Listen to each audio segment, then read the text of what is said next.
Hey guys, what's up, and welcome back to Season 3, Episode 4 of our gaming podcast with myself and Jay Buston.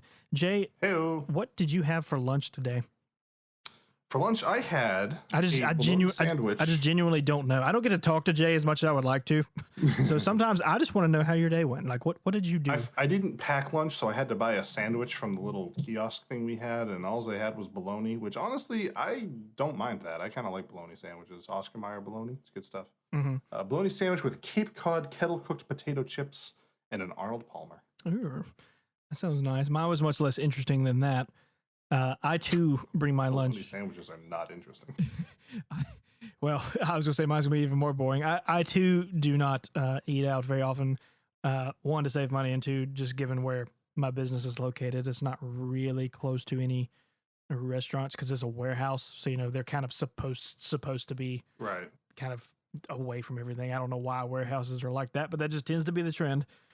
Makes it cheaper to rent them. So there's nothing nearby. Yeah, I guess that's fair. So I just had a turkey sandwich with nothing on it and water.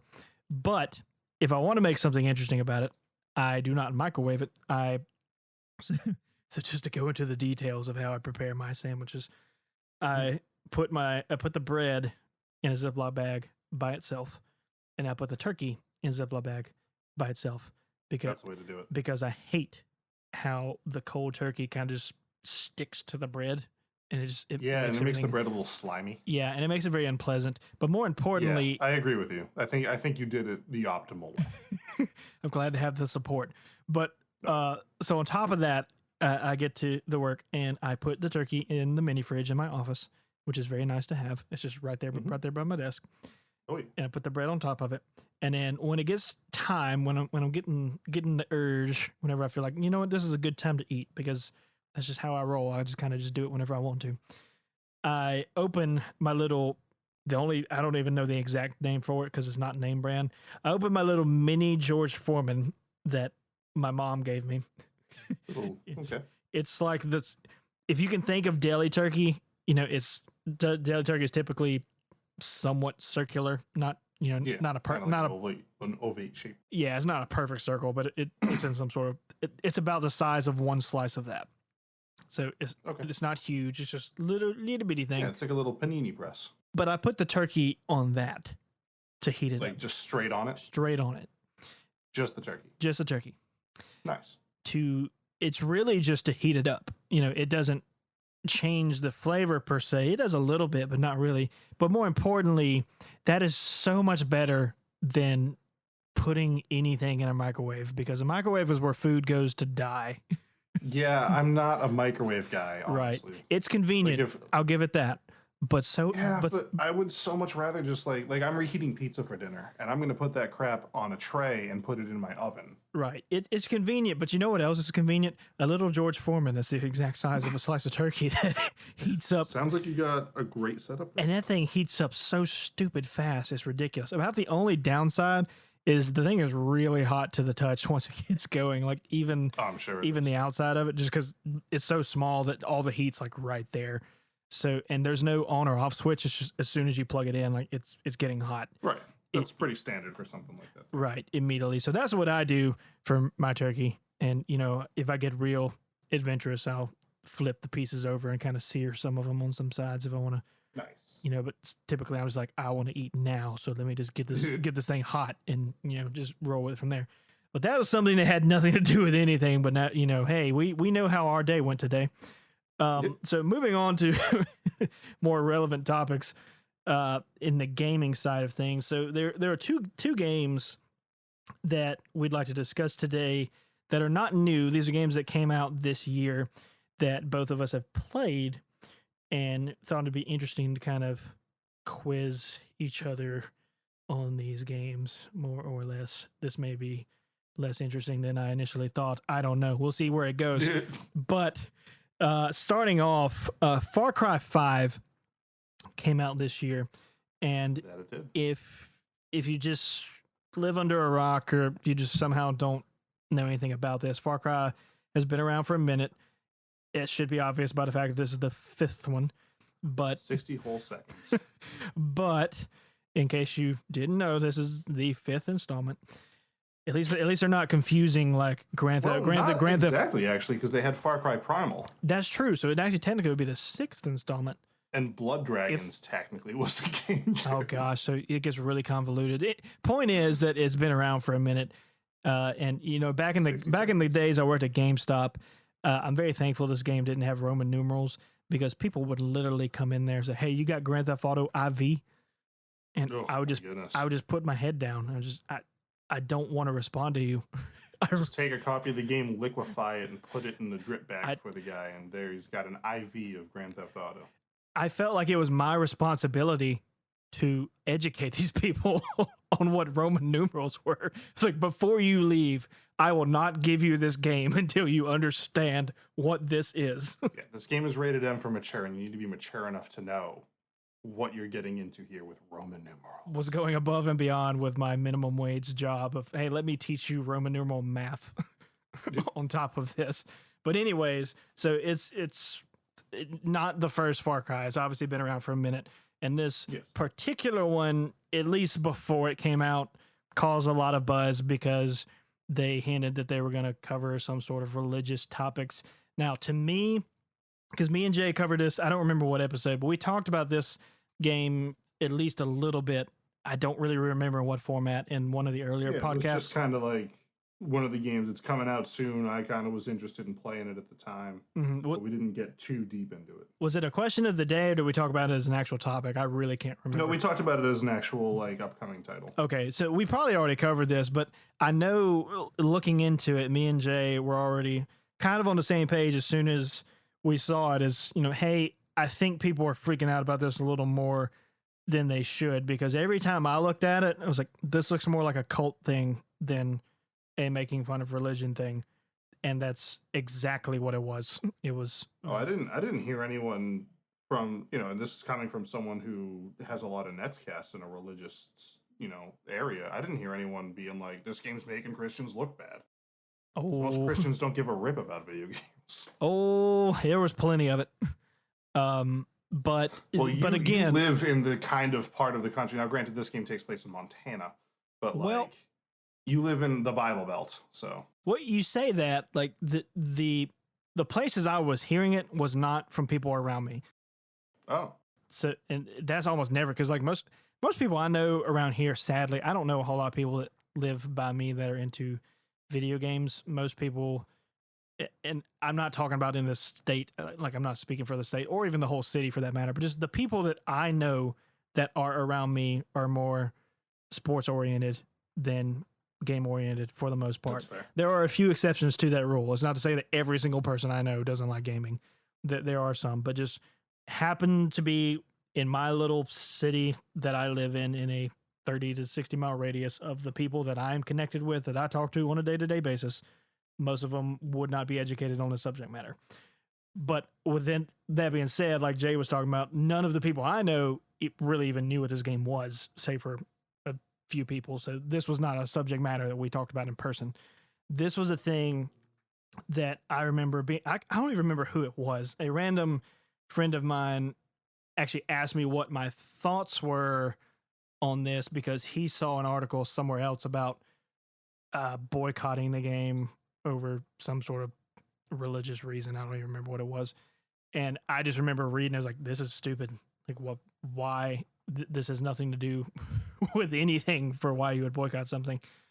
Honestly, it made me want to play the game more. I wanted to see what the game had to say. Because like you said, it was not, you know, a Christian religious church, but it was, you know, the churches were a primal part of the game, and the Bible was quoted a lot, but they weren't reading from the Bible. They were reading from the book of Joseph Seed. Right. And it also, I think you even covered this on some of the stuff. There were plenty of misquotes or misuses or a variety of things. Absolutely. So I think that whole thing was definitely misfounded if anyone had been wondering that and somehow not heard of it by this point. So that was the first kind of thing that came to my mind on this game. So I was just kind of like nipping that in the bud, like immediately. Is like, that's not what this game was. Kind of just like Jay said, it was more of a cult thing than anything. But all that set aside, so Jay has played the game almost in its entirety. I think he told me earlier that he just hadn't finished the last mission, so he's pretty much there as far as soaking everything in that the game has to offer. Oh yeah, So, no, I've experienced this game. and so I guess I should preface this with what Far Cry games have you played before this? This is my first Far Cry game, actually. That being said, I did watch a lot of Far Cry 4. Actually, all of Far Cry 4. My roommate had it.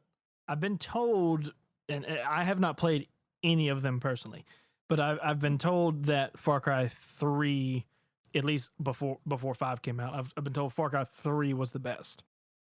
I still hear that today. Okay, so it's not just me. No, I mean this game. I don't think it's winning any awards at the video game awards this year. It was a good game. It was a fun game. And it was really fun to play multiplayer. Me and our friend John played through just about the whole game together. But it's like it didn't do anything groundbreaking or new.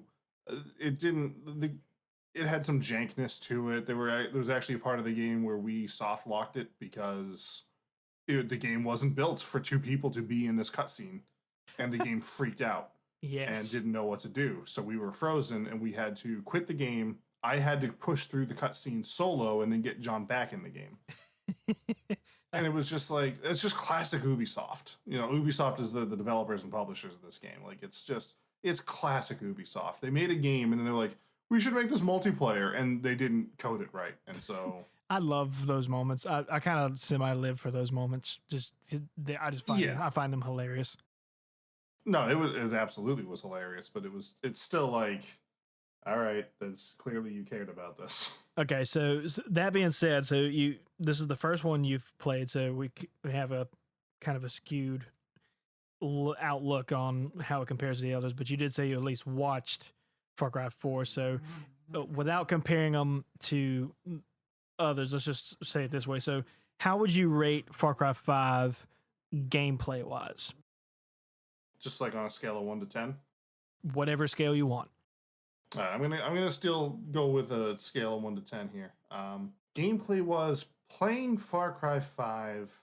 I'd probably give it like a 6.5, maybe a 7 out of 10. It was a fun time. I had fun, but there were definitely things that took me out of the gameplay that was frustrating at times. Like they, you know, in Far Cry 4, the grappling hook was like one of the most important things to get.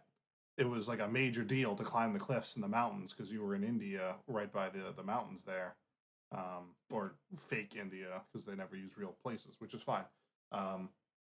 So I unlocked the grappling hook as fast as I could. You had to spend points on it, like level up points, and you never use the darn thing. And then when you do use the darn thing, it never works half the time. And so it was really frustrating for me to be like, cool, now I have this and I can go anywhere. And they're like, no, you can only grapple onto the places we want you to. And those are few and far between. And you have to be standing in exactly the right spot. Yeah, that would be annoying. So just to throw another question, what would you say is your favorite aspect of Far Cry 5? Literally any aspect of the game. It would just be co-op? Yeah, I mean, honestly, playing this game by myself would have been a nightmare. Playing it with John was a delight. We had a ton of fun playing through it together. The story was also good, and this is coming from a pastor, so it was just a double down on the topic originally. Yeah, like I was able to look at this, you know, from a whole different angle, I think, than most people are able to, and you know. And see what this antagonist Joseph Seed and his family is doing, and you can see the manipulation, and you can see things like that. And there was one part where one of the brothers of Joseph Seed, because there's 3 regions that are run by 3 of his siblings, and then he kind of has his own little fortress. You got to clear out each region before you can get to him. And so his brother John kind of ran a certain aspect of the quote unquote ministry. And he has this commercial trying to like recruit people to the church. And it's literally like your typical, and Matt, you might get a kick out of this too. It's literally like a typical mega church commercial that you'd see on TV, like, you know, with the inspirational music in the background and whatever and all this stuff. And like, you know, come confess your sins and like all this other stuff. But like he's just a horrible person, and what he's saying is absolutely terrible and a nightmare. And I don't know, I want to find that clip and send it to you. Remind me when we're done with this. But it was hilarious. Things like that definitely brought a little extra joy to me. But definitely playing the game co-op. If you're gonna play this game, play it co-op.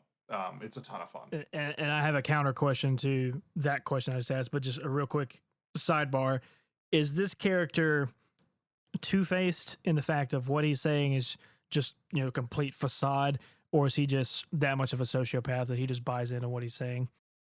Oh no, he's a sociopath. Okay, so he's again. I haven't gotten to the end of the game, and notoriously, I mean, I've beaten the 3 regions. I just have to go confront the last guy, and notoriously, Far Cry has a way of kind of like spinning the game on its head at the end of it. Mhm. So I'm very curious to see as to what's going to happen. Like in Far Cry 4, I'm going to spoil this game a little bit because it's been out for so long.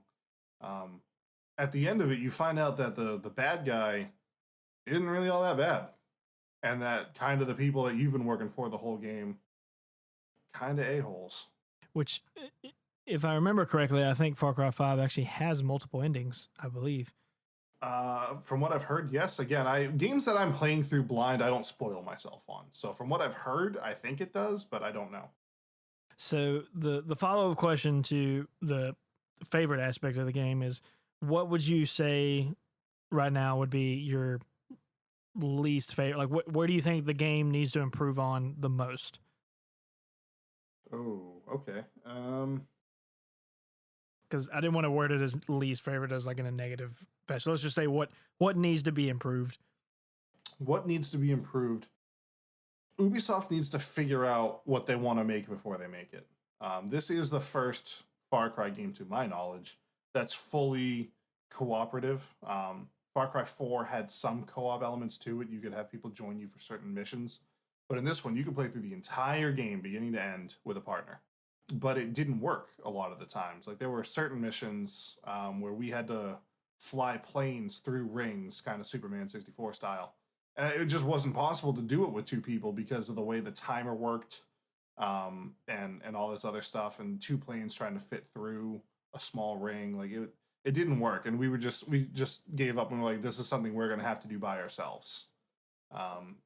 On top of like that broken cutscene I mentioned earlier, like they very clearly, like you could tell, they developed a good single player game and then shoehorned in co-op after without giving it a thought or thoroughly playtesting it.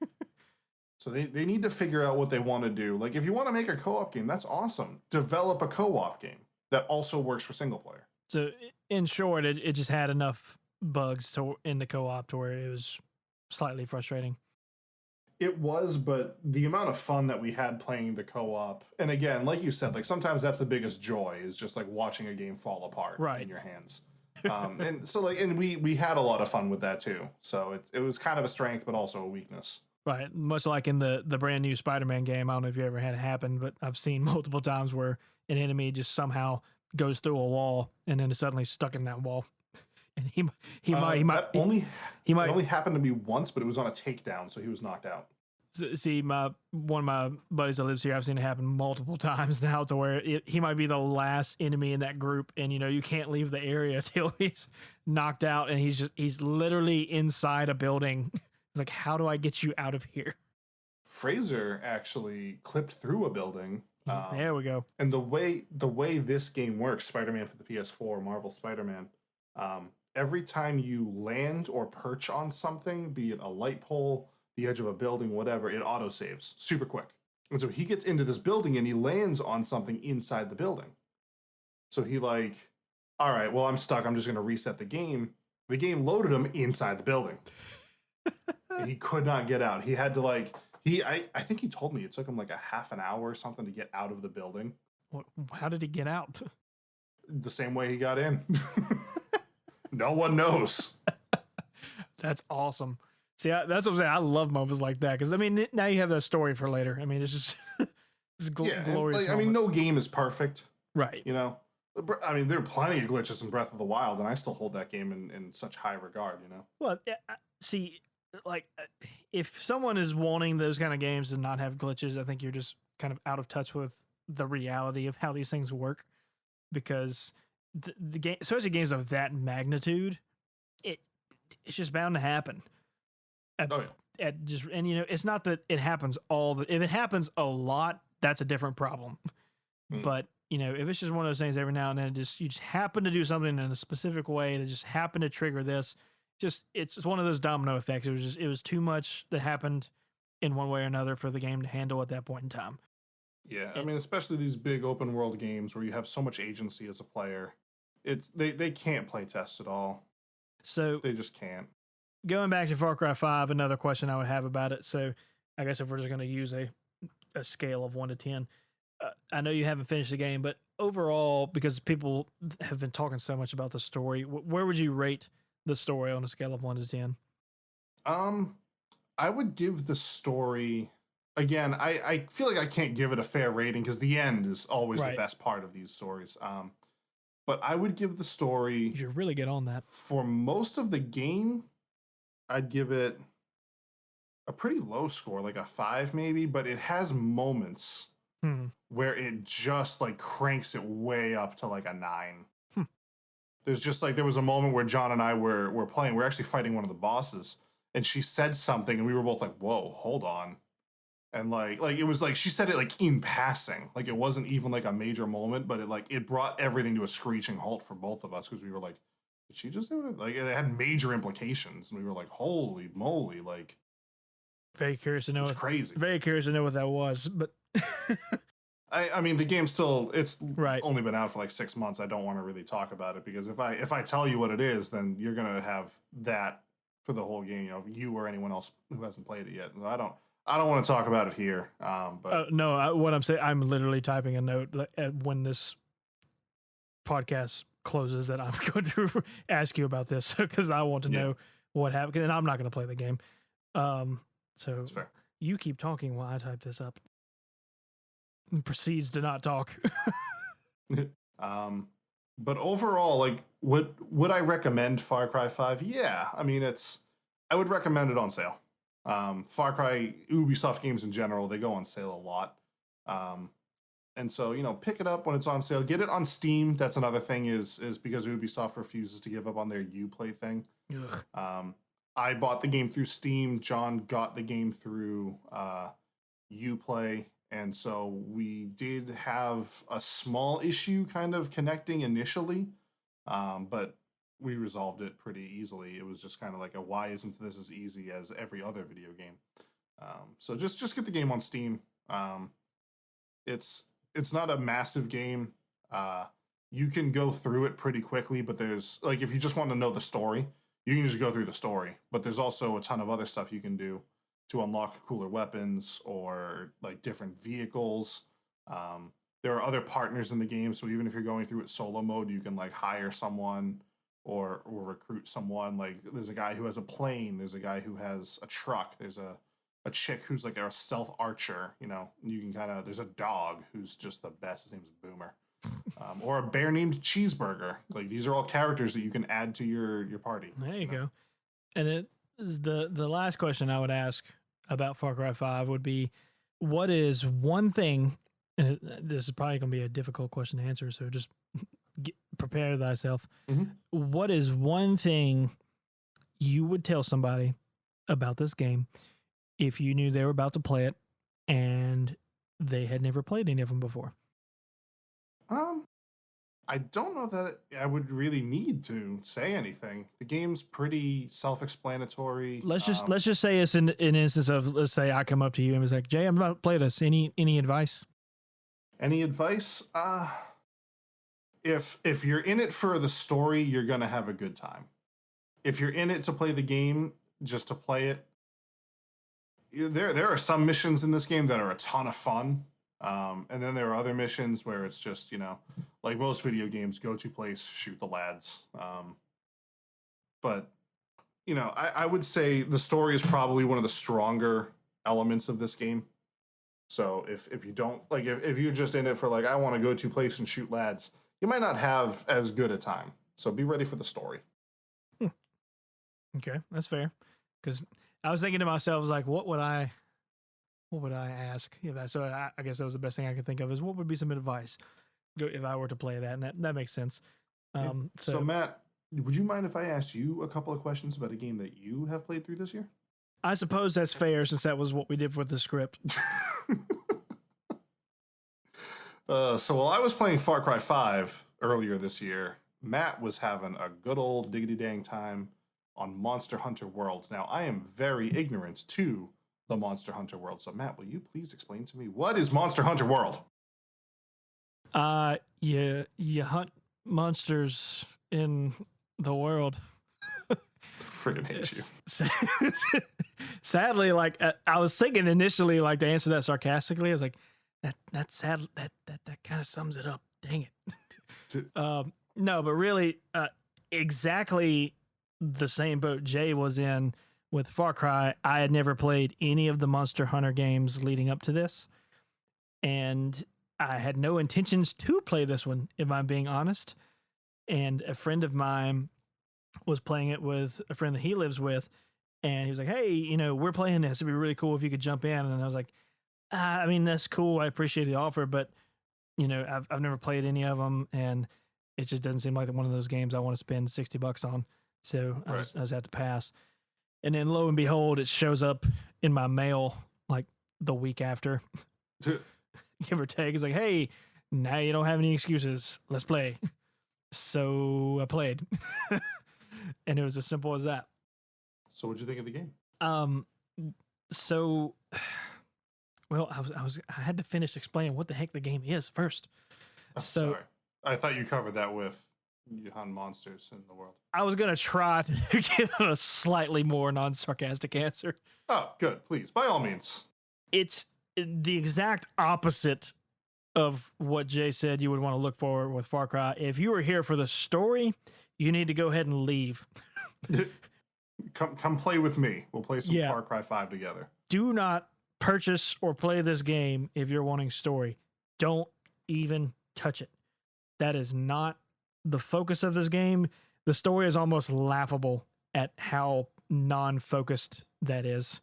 It's not like there aren't really cutscenes. Like the graphics change from gameplay to cutscene. It's not different at all.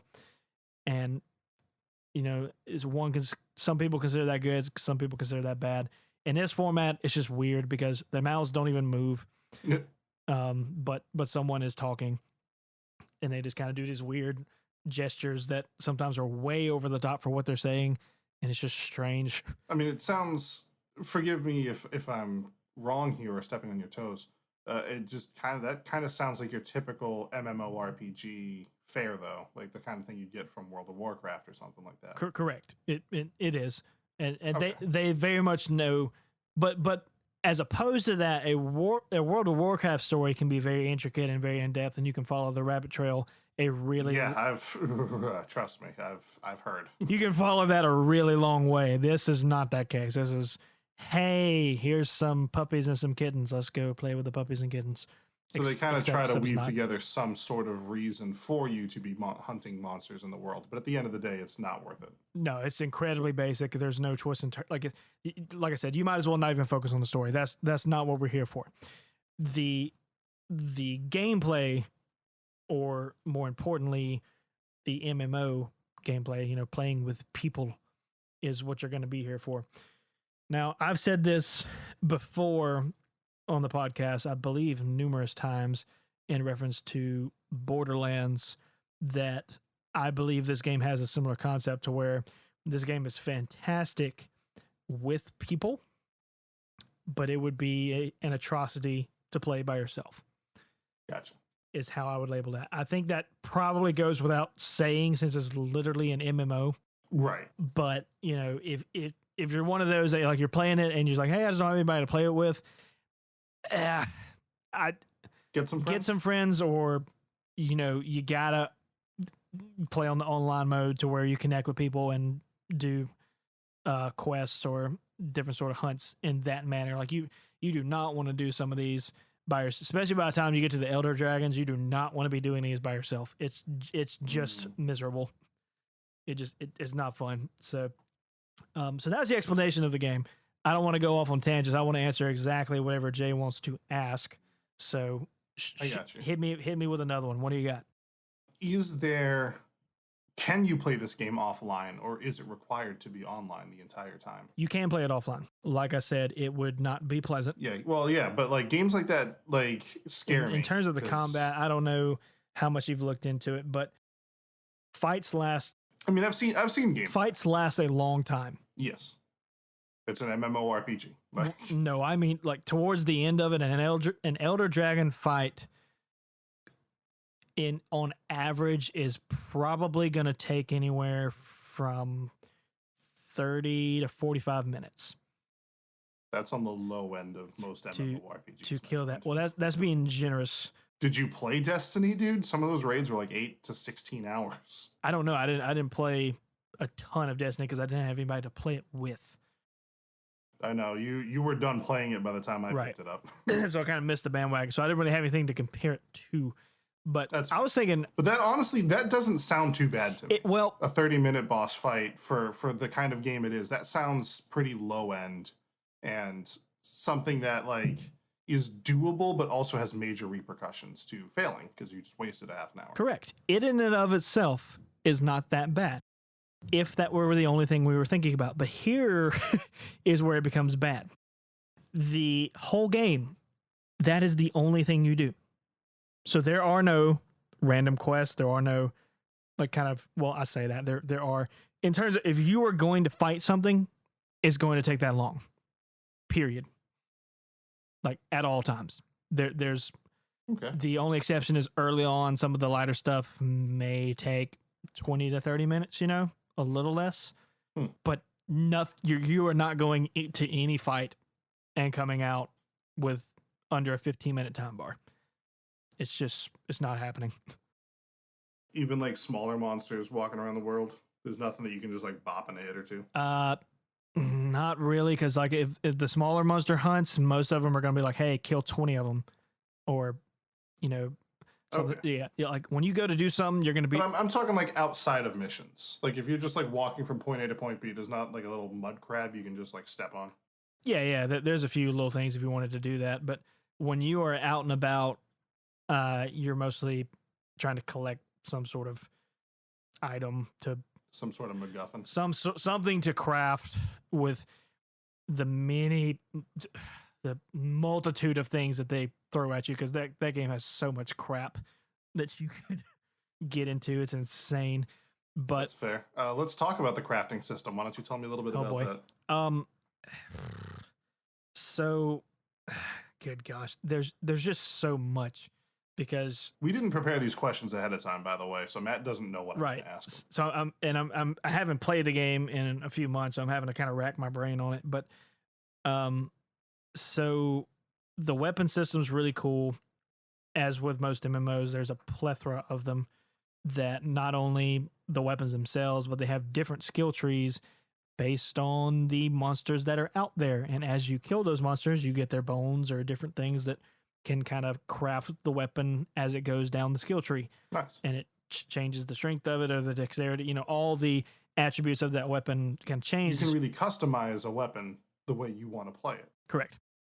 That sounds really cool. To an extent, an axe will still be an axe. It's going to be Right. a heavy swing weapon, or a bow. It's not going to change completely how the weapon functions, but it might change the elemental damage, or certain different monster builds might have a little more speed or a little more Yeah, weight. you could go for like one big heavy hit or 2 or 3 lighter hits per second. Yeah, something like that. All right, that's really cool. I kind of like that you can kind of like, even within weapon classes, kind of Oh yeah. make it what you want. Oh, that's the coolest part of this game by far, is the weapon scheme, because every weapon is going to make your playstyle completely different. I like that a lot, though.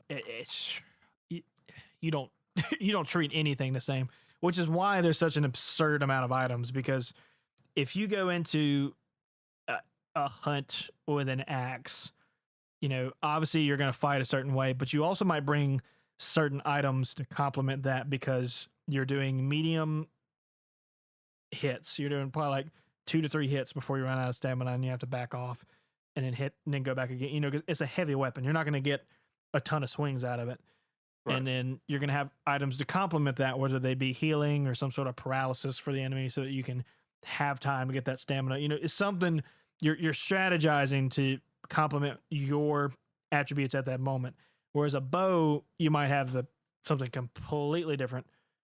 You know, you could have something to distract them to keep them far away because you don't want them to be that close, Right. kind of thing. You know, there's all kinds of different methods you can do. Pretty much like the only thing I think that stays consistent for me when changing weapons would be healing items and what they call flash pods, which are items that literally blind the monsters to where they're confused for a minute. More It's important, like a flashbang grenade. right? But more importantly, if it's a flying enemy, it causes them to come to the ground, Ooh, very nice. which is more important because I very seldomly use a bow. So when I'm fighting dragons, it's really freaking annoying when they keep flying around. I'm like, okay, I need you to come back here so I can hit you in the face. Yeah. They have an absurd amount of health and they don't have health bars. So you really have to learn how the game works to know when something is about to die. Because otherwise you're just like, oh my gosh, am I at least getting close? And it feels like so much when you first start. Because as I said, when I kind of started on this, like Jay was with Far Cry, this was the first Monster Hunter I've ever played. So when I first started, it was a little bit overwhelming. For how much they threw at me at once. This was interesting for me because as a gamer, and this might be interesting for you to hear, Jay. I've always kind of thought when games hold my hand for a little too long, I'm like, I just want you to let me go and I'll figure it out later. Right. Kind of thing. Well, this one didn't do that. And I was kind of like, I wish you would have held my hand a little longer. Yeah, I mean, there's definitely a balance to find there. You know, like in Breath of the Wild, when you start the game out, it doesn't tell you anything. It doesn't even tell you the controls. You got to figure that ish out for yourself. But it's a much simpler game. In a game like Destiny or any MMORPG, there's so much to know, Right. and not knowing it can get frustrating. And I think it's just the way they do it. Like they give you stuff, but so here's how they do it. So when the game starts, you know, it gives you blah, blah, blah. Here's how to combat. Here's how you do this. Okay, go. And then you do it. And then when you get back to your main hub world and you're walking around to all the different vendors, and there's a lot. I couldn't even name all of them off the top of my head. But let's say if you went to the herbs area, I don't remember the exact name of it, but it's like I think it's a botanist maybe or something like that. That it'd be like, hey, here's the botanist. This is what you go to him for if you need all this. But it says it lists all this. It's like, I don't know what any of these things are. What do you mean all this? And then it's like, okay, tutorial done. You can either see it again later or you can hit this checkbox if you don't want to see it. I'm like, I don't want to see it every time, but I don't know. I'd like to maybe once more. Right? And it does that. That's its tutorial with all of them. Like, it's not a interactive, here's how this works. It's here's a screen telling you how this works. Godspeed. So you kind of recommend playing this game with someone who maybe knows what they're doing a little bit? Definitely. That's kind of how I felt with Terraria, is a game that me, John, and Fraser and RDS briefly got into, and we'll probably end up back at some other day. It doesn't really tell you squat about the game, and having Fraser, who's pretty much 100% of the game as best as you can with that kind of game, you know, he's kind of guiding us. He's not doing stuff for us, but he's like, you know, all right, well, we're going to need this, so let's work on that, and this is how you do it, and like teaching you the game that doesn't teach you anything. So Right. Which I definitely say one of two things. Either play with someone, you know, one, because this game's fun, or it's much more fun to play with people anyways. right, And two, it's an MMO. yeah, and two, that's just it's going to make that process so much easier. It really, and it did for me because, you know, luckily I played with them and I would just ask them, okay, what the heck do I need? And like, you know, we're going to hunt, you know, I don't even remember what a great Jagras in the wild. You know, what the frick do I need for that? It didn't tell me what we need. I do not know. And it doesn't tell you what you need. You kind of just have, the way the game works is you're just going to fight them in the wild the first time, but then as you fight them, you gain intel on them, and then from there you can go to the certain area and you can literally look at a map of this specific creature, and it was like, okay, we have learned it's weak to this, it's weak to this, blah blah blah blah blah. And the way the game works as a whole, it's a gigantic grind fest. That is it. It is okay. You want to do this weapon? Okay, well, fight all these things a lot. So like, if you were making a bow, one of the best ones in my opinion is the Diablo's skill tree. That you have to go kill a Diablo, which is really difficult in its own right because those things sucks. And I actually got John to play this, so he could actually tell you firsthand. Those are not pleasant to deal with. They are very annoying. They can get across the map really fast for them to be that size because they're pretty big. And they look about like what you think a Diablos would look like, if I'm being honest. I don't really hear Diablo. You really just think of one thing. Yeah, I don't really know how to describe them. I mean, it's obviously a creature, not like a demonic kind of thing, but it does have the horns, and it looks very menacing. Imagine just the best way I could put it would be imagine a buff Deathclaw that walked on all fours and had a tail that had like a club at the end of it. Nice. Is basically what that is, and they're terrifying, and they hit like a freaking freight train. But you might have to kill, Lord, I don't know, probably 20 to 30 of them to actually finish that skill tree all the way out. And that's on the low end. And keep in mind, I was saying every single one of those are going to probably take half an hour. And that's just to finish the bow, And that's just a guess of 20 to 30 because like all MMOs, it's a percent drop. You might not get the specific item you need every single time you kill one, especially as you get towards the end of the skill tree, and some of the items are very special drops that can stories. Yeah, they can be more story based or something that it may not happen till this, and you just need to make sure to hold on to it and don't sell it or whatever. Yeah. So that's that. But anyway, so I can go on a long tangent about that. But what's some other things that Jay would like to know? So let's say I'm a bow class character. Like I mean, honestly, that's probably how I would play this game anyways. I love archery. And you're using literally any other weapon. So I need to kill these Diablo things to get my bow leveled up. What's in it for you if you help me? I mean, like, am I going to have to twist your arm pretty hard to be like, come on, let's go kill this thing? And you're like, oh, man, it's going to take like 20, 30 minutes. I don't get anything from this. Like, does that happen? Or so I'm going to answer this multiple ways. If I don't know you and you ask me to come fight a Diablos with you, I'm asking you, my friend. Right, but this is just a compliment to the Diablo, I guess. I was going to say, if I don't know you and you ask that, I'm like, screw you. You can go handle that yourself. If Jay asked me, yeah, I'm going to go help him with this. Fine. We get you literally wouldn't get anything out of it. No, we split the experience. Okay, so you get experience to level up, but like correct, and items like we get the exact same. We may not even get the same items. Like we still. But you would still get items that might be useful to you as an axe wielder or whatever else. Correct. Okay. Because you're going to get multiple items when you kill a Diablos, which are not. You get probably 75% items that are specific to that creature, and then you might get a few items that are specific to creatures of that size, maybe just like their bone structure in general. Okay. Whereas with the bow, you're going to need, I think they call it like a majestic horn, which is specifically from a Diablos. Or a Diablo's tail, or they get into specific things, and that is where you kind of have to focus because you can make the monster parts fall off and kind of guarantee that you're going to get that part. Whereas if you just kill them, then it's kind of a coin toss. Or gotcha.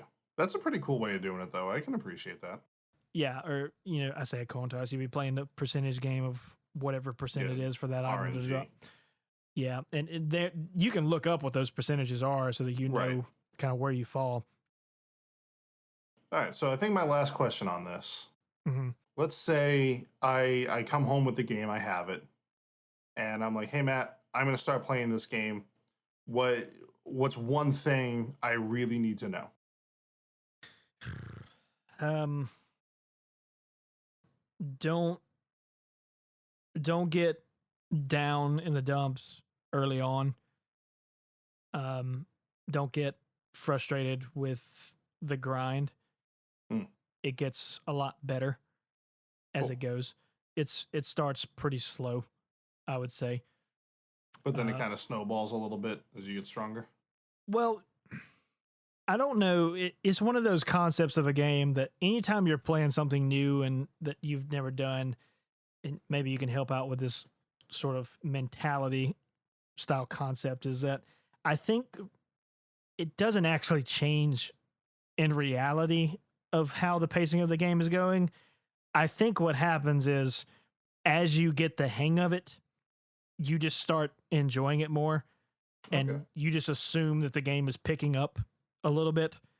But what's actually happening is you just know a little more of what you're doing and you can control what you're doing better. And as a result of that, the game goes in a smoother format.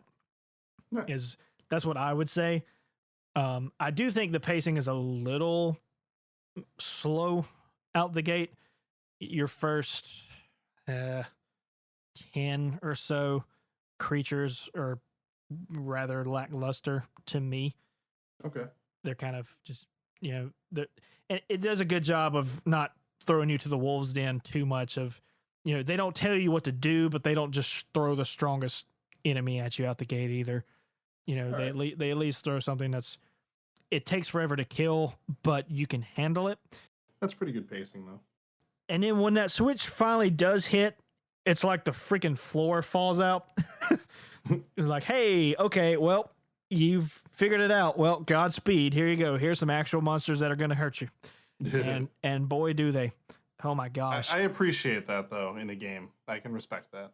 Well, you go from being able to take, 10 or more hits maybe by certain things before having to heal to taking 2 hits before being dead kind of thing. Like, oh, this is a bit of a I'm expected to be better at the game, so Yeah.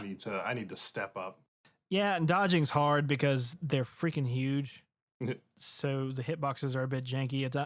It's not a perfect game, like we kind of said earlier. I mean, there's a sure. lot of issues with it, but the most fun aspects of it are playing it with friends and just laughing about playing with something, strategizing on how to kill this, and hey, I'll go for the tail, you go for the head, or hey, if you want to get some flash pods, as soon as he gets down, I'll hit him. Like me and John had completely different weapon classes. Mine was what was called an insect glaive, to where I would my weapon would kind of make me be airborne the entire time. I would be hitting him with a melee weapon, but it constantly launches me back into the air to where I'm just doing cartwheels and crazy flip crap. Like it kind of makes you look like Darth Maul in the air, basically, because it's a double-edged blade and the Kensec glows, so it can sometimes literally look like a lightsaber, even though it's not, and just kind of flailing around. Whereas I don't remember the exact weapon John had, but I think he had more of a defensive kind of weapon to where he'd be on the ground, and I think he had a shield and would poke at him. Tanky. Yeah, it definitely. It was funny because he knew he had the tank thing, and the first time he played a Diablos, and that thing hit him. He was just like, "Good lord!" Just at the amount of damage it did. And we're like, "Yeah, we've hit that spike. Things are not going to be as pleasant from here." But it got really cool. From once it happens, just the different types of creatures and the way they introduce them, and knowing it's going to be that long battle, and then wondering, okay, what the heck is this thing going to do? Yeah. Kind of thing, and just learning that and playing it with friends. Thanks is super fun. for teaching me so much about Monster Hunter World here. I tried. It's hard to talk about something you haven't played in a few months. Well, speaking of something that's hard to talk about, Oh boy. Our question of the day today, we're going to kind of wrap up here because I got pizza with my name on it. Question of the day. Something that's kind of been out in the video game ether for it's been like whispers of it for like a decade now, but it's really starting to come out to the forefront. Is cloud-based gaming services like I forget what Xbox unofficially called theirs. It's like Xbox Now or whatever, and PlayStation has actually had this for a while or whatever, where you like pay a subscription fee and you like stream a game to your console and play it instead of buying this $60 game and then playing it and then buying this $60 game and playing it. You pay like an annual fee and you just kind of play the game until you're done with it, and then you play a different game, and all of their games are on this cloud. Right. I don't want to tilt our hand one way or the other. I want to know your opinions on this. What do you guys think of cloud-based gaming, and why? Yeah, and it's a tough answer, and I'll try to be as short and concise as I can. From what we know currently, let's just say that we just have to take it for face value and go with what we know right now. I think I don't have a problem with the gaming side of the spectrum. I think I have an issue to what's going to happen on the internet/consumer side of the spectrum, if that makes sense.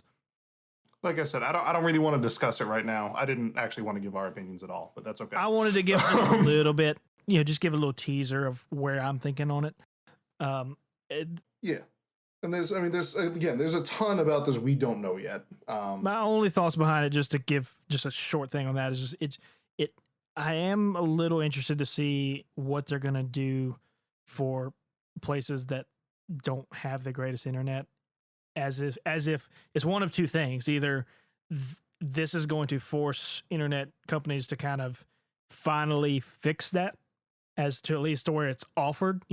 Whether you buy it or not is a whole different conversation, but to at least have the option to have, because me being in a more rural area, there's plenty of places out here that they just can't even get internet. Like, it's not even an option, which is a crazy mentality in 2018. Right.